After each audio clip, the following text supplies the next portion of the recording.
Hi guys, it's Lynn again. So we're going to hit some trigonometry here. We're going to get into graphing of a sine curve. Now I'm just going to get into this gradually with this video. I'm just going to talk about two things, two aspects of the graph, and that is amplitude and period. This is often where you will start when you're talking about your homework of graphs of sine curves. So we're going to start with the basic formula that you will always look at, some form of y equals a sine of bx, okay?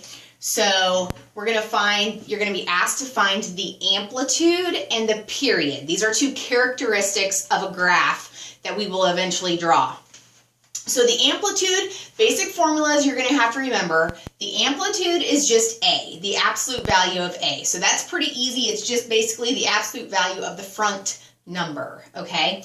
And then period is always going to be, for sine and cosine anyway, it will be 2 pi divided by the absolute value of B. So for this video, that's all we're going to find. Just find the amplitude and the period. And then a following video, we'll work on drawing the graphs and taking it a few steps further, okay?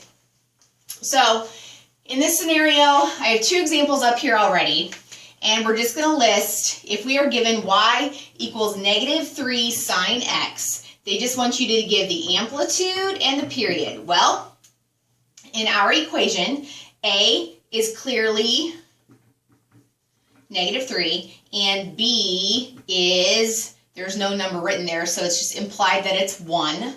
So our amplitude is just the absolute value of -3, in which case the amplitude is just 3, all right? The period is always going to be 2 pi divided by the absolute value of B. So in this case, it's the absolute value of 1. In other words, the period is just 2 pi. And that's all there is to it. Like I said, we're gradually getting into this. I just want to introduce the terms, first of all, the amplitude and period, and then what are the formulas? Just the A and then the 2 pi over B. Let's do a couple more examples. So in this case, y equals 2 sine of 3x. So clearly A is 2, B is 3. So we just list out what they want. The amplitude is just going to be 2. And the period is going to be 2 pi over 3. That's literally just plugging your numbers into the formulas that they want, okay? Let's do one more, because I just want to show you what happens when they throw some fractions at you, because they no doubt will throw fractions at you. So let's say, for example, we have